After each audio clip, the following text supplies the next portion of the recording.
First person that will be coming up today to speak will be Chief Lipsky. Excuse me. You're funny. Yeah.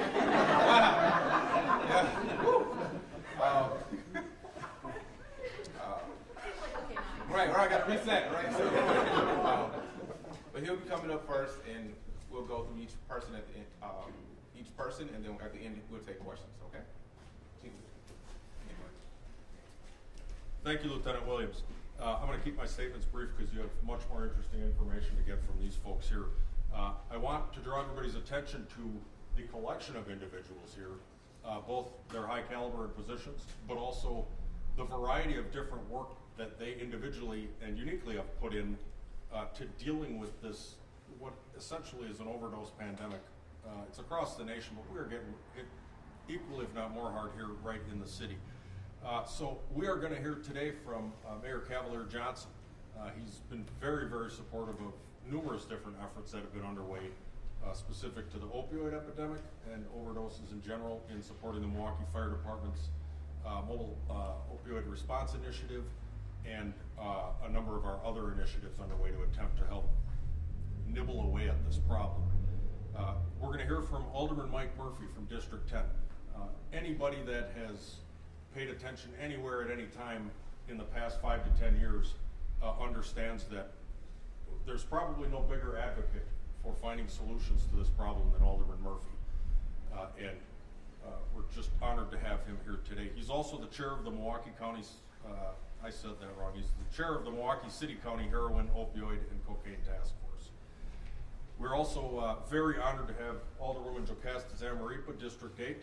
We're in her neighborhood here right now. And as you'll hear from one of our speakers, and I'll brag about him a bit here, Dr. Weston from Milwaukee County Office of Emergency Management has put together a very, very, very user-friendly and telling tool online, the overdose dashboard, in keeping with the COVID dashboard. This is going to allow us to dissect this real-time information a number of different ways. We are standing in the center of the densest part of that heat map right now. That's why we thought this was important to come here and talk about what we're going to talk about here today. And then, of course, Dr. Ben Weston, who I just introduced, he's a partner to Fire and EMS. He's a partner to all the jurisdictions across Milwaukee County, and I get the sense probably even beyond. Some of the work he's been involved in is quite groundbreaking. We're honored to have Miss Amanda Rodriguez here from Community Medical Services. We are, like I said, we're nibbling away at parts of this scourge right now. Parts of it, tiny little nipping at threads, right? But if we don't have everything in order along this continuum of care for people that are gripped with addiction, we're just going to keep revisiting the exact same problem over and over and over again.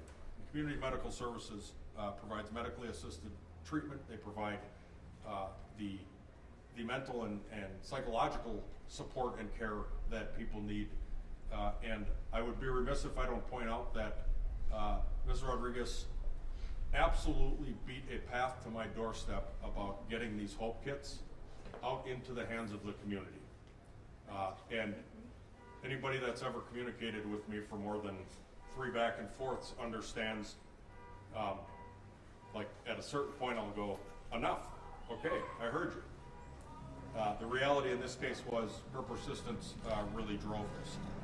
We are going to hear from Fire Captain Greg Miller. He heads up our Milwaukee Opioid Response Initiative. He filled some huge shoes following on from Mike Wright, who has since retired. And he has taken this thing, and it is also his drive to get these kits loaded and out. And this was literally an act of Congress to get this to happen. I mean, it actually was. There were so many different levels of government that had to be involved to say, yes, this is important enough for us to allow this and the components within this kit to be distributed to the general public. Incredible. So we have a state legislature to thank. We have Governor Evers to thank. We've got our own Common Council and our own folks running our opioid response initiative. And we are going to hear from my friend, Miss Alexandria Cohn. She is the director of the Milwaukee County Substance Addiction Prevention Coalition. This is a consortium of public, private, nonprofit, healthcare entities that has come together to work on the prevention end. I want to emphasize, and I don't want to talk too much about the kit because others are going to do that here. This kit represents one thing. It represents keeping people alive, keeping a person alive. There's a webinar, whatever you call that, and it's actually called Don't Die Wisconsin. And the entire aim of that podcast is to get people to a point where they can remain alive at the worst point of this addiction, which is when it has sapped your body of the ability to breathe for itself or to keep the pulse going for itself. This kit offers the people closest to that problem to step in and help and save precious minutes in our continuum of care so that when 911 is called, we have a fighting chance. That, to me, is the living definition of the word hope. And that's what this kit is about. I'm going to step back at this moment, and we're going to hear from some of our honored guests. And I'm going to introduce first Mayor Cavalier Johnson. Well, thank you so much, Chief Lipsky. It's my pleasure to be here on Milwaukee's beautiful South Side in the 8th Aldermanic District with Alderwoman Jocasta Zamaripa. This is actually the second firehouse that I've been in, probably in as many days, celebrating the work that the men and the women of our fire service in Milwaukee do every single day in our community. But this time is for a completely different reason. It's to tackle this very important issue about opioids and what happens when people in our community have opioids in their system and the deadly results that can come from that. We've lost too many lives to this, to substance abuse disorder, particularly the opioid and fentanyl crisis that's underway, as Chief Lipsky correctly pointed out, across our entire country. And reasonable steps like the ones that we're highlighting today are the path forward. It's these sort of partnerships that help us to do that. So I want to speak briefly about our fire department and the significant work that the department does every single day and the work that they've undertaken in this initiative as well. We appropriately, and I think about the fire department in terms of the work that all of us have seen them do. They go into buildings that are burning, they rescue people, they pull them out. They just did it the other day up on 104th and Fond du Lac, helping to save a family in an apartment building. So they do those things all the time. They are on paramedic trucks and they help people in our community that have medical problems to stop them from dying on the streets. But I want to highlight another type of rescue, the prevention and the intervention work that the Milwaukee Fire Department does as well, and that they've embraced here. You think about interventions such as smoke alarms, and the fire department goes out across the city, especially when a fire is taking place, and make sure that our neighborhoods are outfitted with smoke alarms so that no other property and no other family has to endure that sort of loss. You think about the Survive Alive house that I think all of us have had the opportunity to be in at some point in our life. I remember from when I was a kid. My son knows about it now as well. You think about the remarkable work the department has done to address the challenges that we've had as it relates to private ambulance service in our community. All these great partnerships, these great things that the Milwaukee Fire Department has done over time. Is this type of work, the intervention and the prevention, that's so important. And these HOPE kits that are on display right now, they fit right into the additional work that the fire department here in Milwaukee has undertaken to do what Chief Lipsky mentioned, which is keeping people alive, right? Keeping people alive.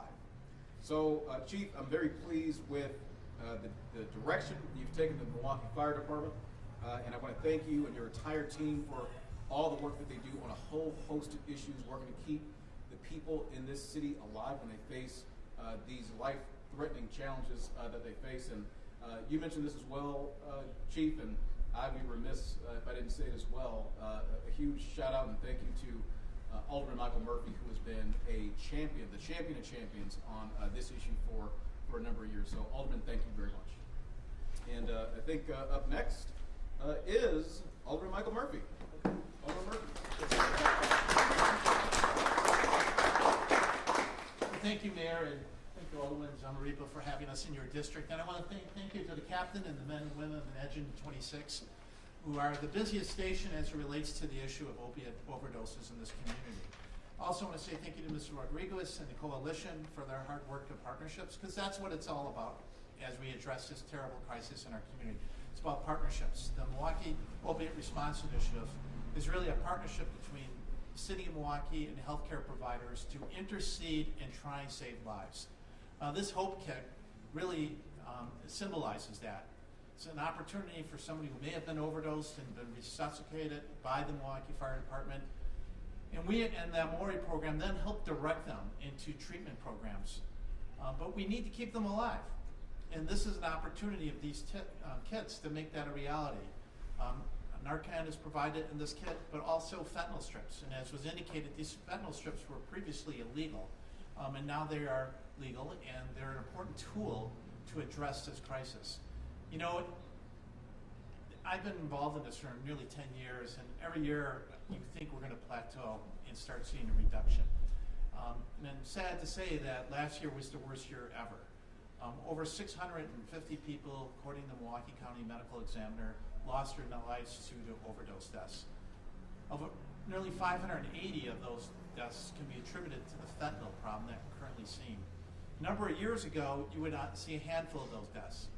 And you've seen a substantial uptick in rise because the drug dealers are mixing fentanyl, not just with heroin, but they're mixing it with cocaine, and they're mixing it even with ecstasy pills, where we recently just saw a noteworthy 2 students at UWM lose their lives. In both cases, as I understand it, one thought it was Percocets and the other thought it was ecstasy. And the drug dealers are mixing it. And it takes just a very small amount of fentanyl, which is 50 times more powerful than morphine. And if it's carfentanil, it's 1,000 times more powerful. Carfentanil is used as a tranquilizer for elephants. And think of that. We have drug dealers mixing these type of drugs, and unsuspecting young people may go and think somebody's giving them an ecstasy pill. They take it once. If they don't have Narcan nearby, they die. One mistake in your whole life, and you pay for it with your life.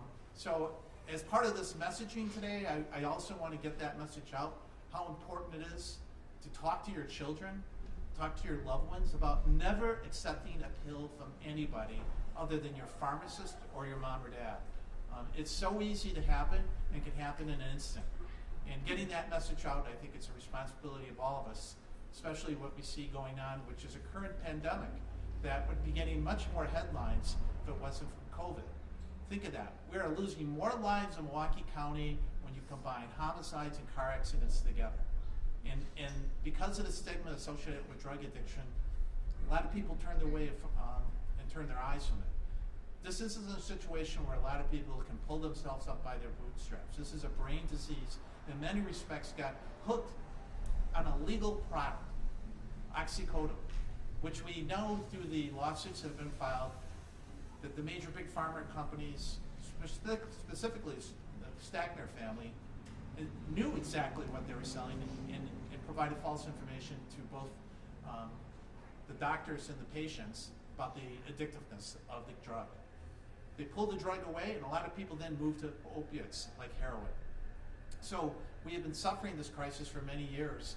And now the settlement that is coming through, the city participated in that settlement. We anticipate receiving $22 million, of which the Common Council under the leadership of Mayor Cavalier and Alderwoman Zamaripa and our great chief, Chief Lipsky, have all worked towards making sure that all that money, all $22 million, is not going into the general fund to pay for other things, which we have important issues in the city going on. Just take a look at the potholes. The reality is all that money is going into drug harm reduction strategies. So all that money will be dedicated to helping those people in our community, along with working collaboratively with Milwaukee County. But back again to partnerships. If it wasn't for the men and women who are out there in this street doing it day in and day out, which is a very tiring job. I don't think people realize the mental stress that goes with responding to these drug overdose deaths. It's heart-wrenching for them. They have to take that home to their families. So thank you for being there. But know that you're making a difference. It can be frustrating. People go back into recidivism. But if we don't save them, they don't get a second chance. And that's what it's about. All of us probably deserve a second chance, one way or another in our lives. And let's hope we can reach that together. So thank you, Chief. Thank you, men and women. Thank you for our partnerships, and thank you, Mayor. And I think it segues to you, Alderman. Right? Sure, yes. My pleasure to introduce the 8th District Alderman, Alderman Zamarita. So I'd be remiss if I didn't thank the good Alderwoman. She more actively works in her district, I think.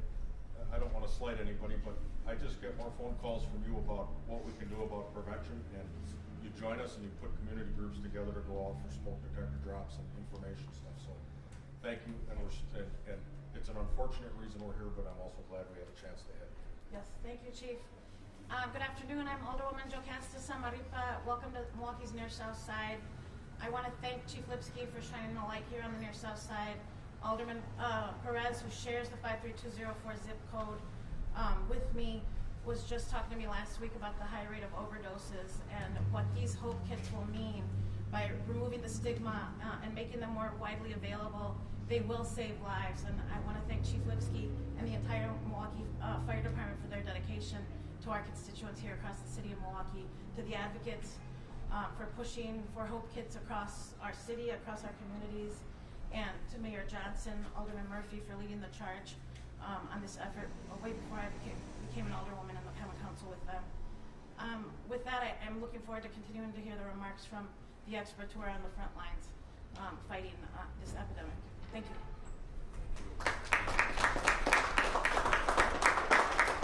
Thank you so much, Alderwoman. Now we're going to get a chance to hear from Office of Emergency Management, Dr. Benjamin Weston. Thanks, Chief. Good afternoon. So over the last 5 years, we've seen in Milwaukee County a near doubling in drug overdose deaths and a staggering 5-fold increase in fentanyl-related overdoses. Our 14 fire departments across Milwaukee County have seen a more than 100% increase in 911 calls related to drug overdoses over just the last 2 years, with the largest share of those calls coming from the city of Milwaukee and responded to by the folks standing here from the Milwaukee Fire Department. But this crisis, this opioid crisis, requires a multi-pronged approach. And just last week, Milwaukee County, under the leadership of County Executive Crowley, in partnership with the Milwaukee County Office of Emergency Management, the Medical Examiner, and the Medical College of Wisconsin, released the Opioid Overdose Dashboard. It's a public-facing dashboard that allows for a data-driven, equity-focused, transparent tool to inform and enable initiatives across the county. And while the dashboard is an essential layer and a driver of change, it's an initial step, and it can't stand alone. It needs to be paired with community-focused initiatives. These Narcan HOPE kits are a perfect example of just that sort of initiative. The key item in these kits, naloxone, commonly called by its trade name Narcan, is an easy-to-use medication that reverses the effects of opioids. So when somebody takes an opioid like oxycodone or heroin or fentanyl, it decreases their respiratory drive, and that decreased respiratory drive can cause them to stop breathing, their oxygen levels goes down, and eventually that causes their heart to stop beating as well, and they die. Now this lack of oxygen can be overcome by administering naloxone in that critical period after overdose, but before their heart stops beating. So this initiative is just one intervention provided by the Milwaukee Overdose Response Initiative, or MORI. It's a partnership between the Milwaukee Fire Department, the Milwaukee Health Department, and the Medical College of Wisconsin Comprehensive Injury Center. And I'm proud and honored to be the medical director for the Milwaukee Fire Department, who, under the leadership of Chief Lipsky, continues to expand their community work to not just respond when emergencies occur, but to work upstream to prevent those sort of emergencies from occurring in the first place. So thank you to Chief Lipsky, thank you to Mayor Johnson for supporting this initiative and this work to further improve the health of our community. Thank you very much.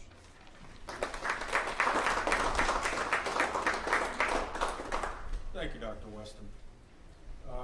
Happy to hear now from Ms. Amanda Rodriguez, Community Medical Services. Okay, hey everyone, I am going to read from my phone, so I'm sorry. All right, so I'm gonna give you guys some statistics, right? So in 2021, we lost 643 loved ones to a fatal opioid overdose. And I am gonna stick to this district because we are in Zamaripa's district. So I wanna let you guys know in this heat area how many people are actually dying. So 34 of these 643 individuals lived in the 53215 zip code. 61 of those individuals lived in the 53204 zip code. And this is because of the amazing dashboard that we're able to get this information that everyone has access to now. Now, suspected overdoses are even scarier. 414 people in the 53215 zip code was a non-fatal overdose. 408 in the 53204 zip code were non-fatal overdoses. That's over 800 people that we could have lost. 800 people. So that's scary, you know, and that hurts my heart. With the implementation of this program with the HOPE kids, we are hoping to decrease the number of our loved ones dying. Within our medication-assisted treatment program within community medical services, we service 195 individuals in the 53204 zip code and 281 individuals in the 53215 zip code. And our opioid treatment program on demand is 10 miles away. These individuals have to take a bus that takes 2 hours just to get to an opioid treatment program on demand. That is one of our biggest challenges that we face with combating this crisis. We need more treatment centers here in our city, which includes on the north side of Milwaukee, on the south side of Milwaukee. We need to bring treatment to these individuals to get them to stop dying. These are our grandpas, our grandmas, our aunts, our uncles, our cousins, our brothers, our sisters, our children are dying from something that is treatable. But because of the stigma, our folks are not coming into treatment. And we need your help. We need the community. We need our elected officials to make this happen. If we cannot give them better access to treatment, these individuals are gonna die. These are human beings. They are gonna die. More families are gonna live through this heartbreak of losing a loved one to opiates. I've been touched by this multiple times, and it breaks my heart that there's treatment out there to help these people and they cannot access it due to this stigma. Now, when I first met Fire Chief Lipsky 2 years ago, I was a real pain in his butt. But when I met with him and I said, can we make this happen? He said, let's do it. Come to me with a plan. Let's make this happen. So then I reached out to my good friend, Dennis Radloff, with the Narcan Direct program, and he said, yes, sign me up. What can I do? So with Narcan Direct, we are able to have free Narcan in these kits. This is not being paid by through the city, through the county, through the state.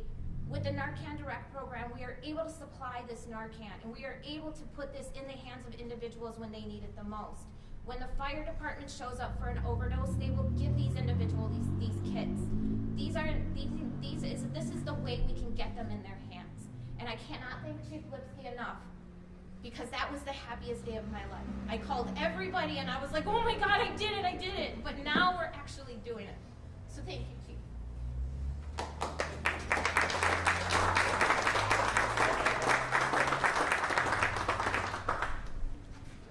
I feel like I'm going to owe a lot of people a payoff after this press conference.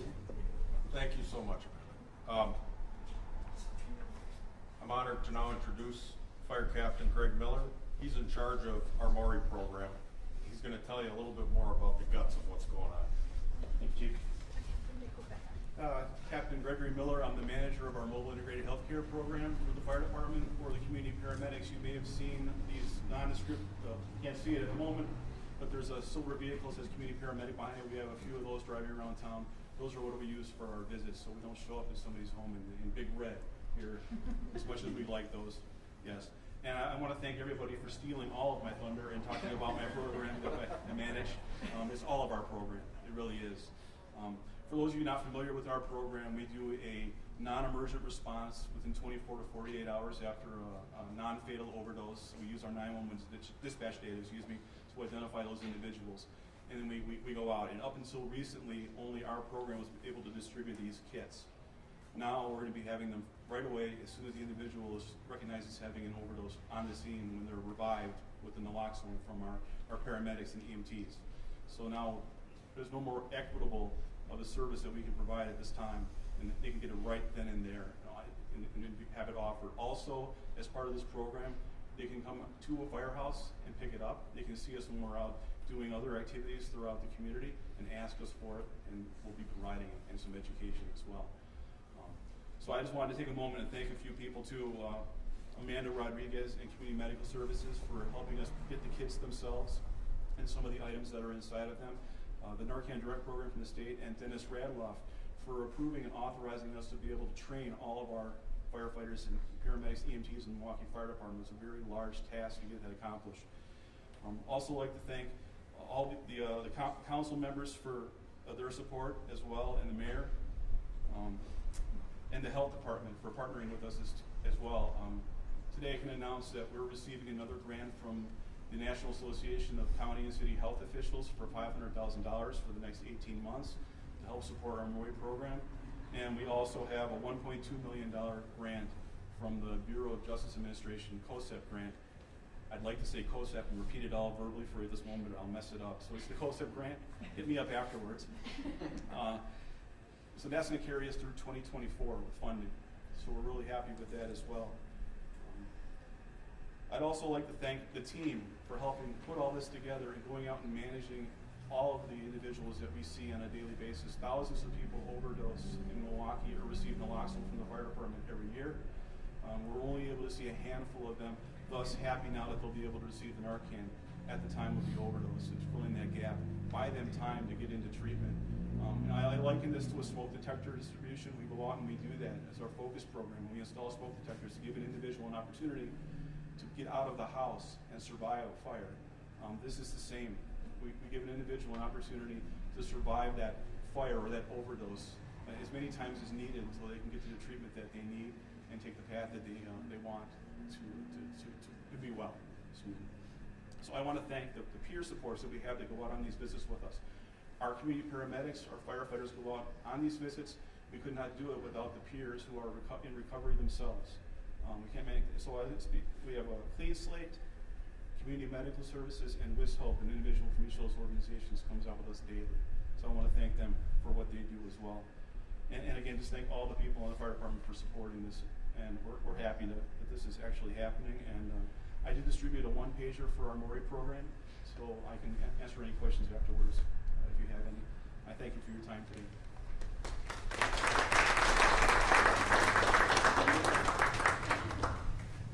Please, sir. Thank you.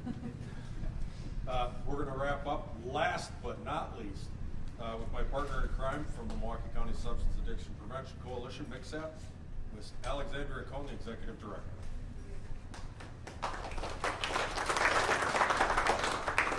All right, I'm also going to be short, and I'm wondering from my phone. So as Chief says, I'm Alexandria, and I oversee the Milwaukee County Substance Abuse Prevention Coalition alongside Chief. Even though we've heard these numbers a couple of times now, I think it's really important to say them again. In 2020, Milwaukee saw 546 overdose deaths. In 2021, we were at 643 overdose deaths. The numbers continue to rise for this year. I want to keep in mind, these are more than numbers. These are our neighbors, our parents, our siblings, and so much more people that are in our community. These kits are providing an opportunity to survive another day, to have another chance of recovery. 5 chances of recovery, 6 chances of recovery, it's still a chance of recovery. As this was said before, we are in the business of keeping people alive, and these allow us to do so. My apologies. I think it is also important to be mindful of the language we use. These are not outsiders or others, these are our community members. These are not addicts, but people who have a substance use disorder, an illness. Last year we hosted our first annual Overdose Awareness Day event, where we had more than 100 people come out and share their stories of their lost loved ones. These stories impact me every day, will stay with me forever. But more importantly, these kits are going to be given to our community, and these include fentanyl testing strips, a now legalized method that allows people to see if there's fentanyl, a drug that is found in over 80% of overdose deaths, toxicology reported, and now being found in almost every category of substances, from marijuana to cocaine to opiates. Again, we are in the business of keeping people alive, to keep our community alive. People are going to use these drugs regardless. So why not have these available? Something that at least allows them a chance. MCSAP is here to provide education on substance use and prevention, how to talk to your community members, and more importantly, how to talk to your youth about use. Thank you.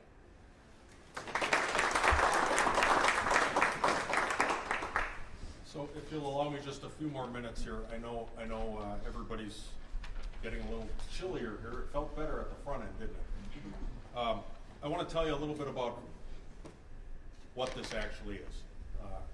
And what this is, first off, is a reduction in that stigma, or an elimination of a fear of potential legal involvement or criminal involvement by putting this in the hands of firefighters and paramedics who are out and about on engines, ladders, heavy rescues, paramedic units, all day, every day. You have but only to ring a firehouse doorbell or approach one of our members with one of their trucks, or if we are on a call where we're dealing with this, ask them. And there is no cost, there is no registration, there is no record keeping as far as we get your information. This is completely about saving the life. So as you've heard, we've got the nasal Narcan in here, 2 doses. We have the fentanyl strips. So you heard Alderman Murphy describe that in detail. So people can test if they're needing to use, they can test so that they know they're not about to take something in that is way more than they bargained for. There is a mouth to mouth.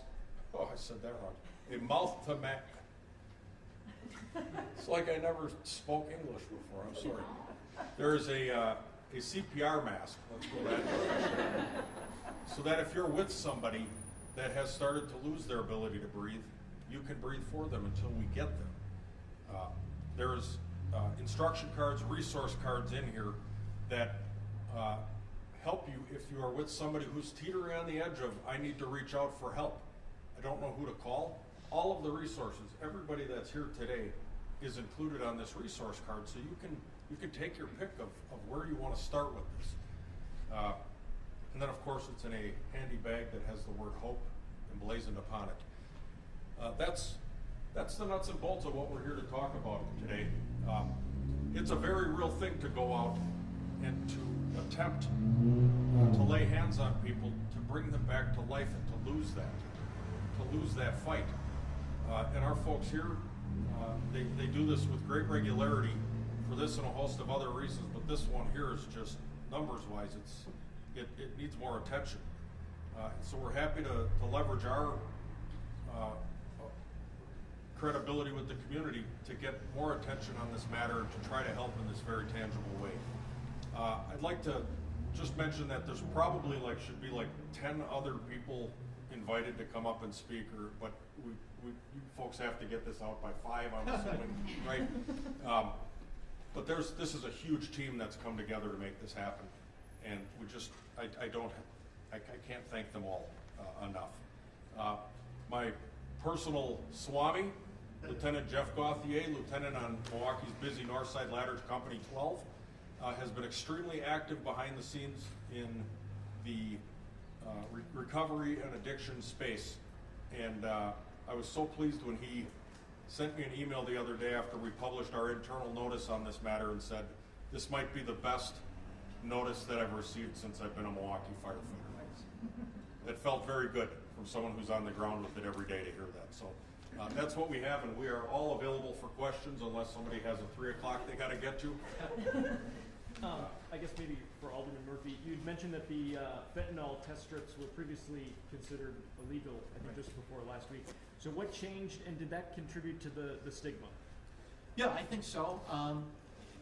Previously fentanyl strips were considered, I think, a Class C and not permissible to be distributed by any city, state. And as a result of the state legislature making that available, along with the governor signing last week, we had already purchased $25,000 worth of fentanyl strips over a year ago. So we had them in inventory.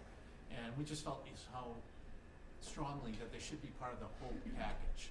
And so, we made sure that they're in the package, but we think that it'll help save lives. Someone who is maybe, good example, a student at U of M who thought he was taking ecstasy.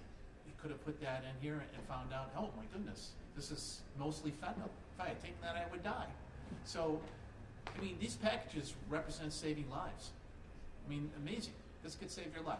So it's worthwhile if you have an addiction issue, get one of these packages. How many do you have? Pardon? How many of these packages do you have? I'm going to leave that to the chief. Yeah, how many we have?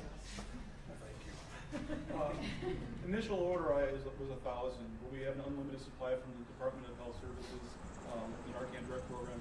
I was only told that you can only take as many as you can distribute before they'll expire. Unfortunately, that won't be a problem for us in this community. We have plenty to give and plenty of needs. So as long as you keep giving them to us, it's endless supply. I'm curious how the test strips work. How do they work? Well, I earned my MD at, no I didn't. I know it all, but let's get it from the expert. Yeah, I mean, basically it tests a substance for fentanyl. So if you, have a substance and you think it's ecstasy, you dip your strip in, it turns, color X or color Y, and it tells you whether there's fentanyl in it. And so you can have some idea of what you're taking, but as the Alderman said, it's hard to know what you're taking. And so you always have to be extra cautious. Thanks very much for coming. Appreciate it. Thank you. We're happy to take these kits apart if you need some closer up video on it, but cannot thank you enough for your interest in this. And thank you everybody for attending.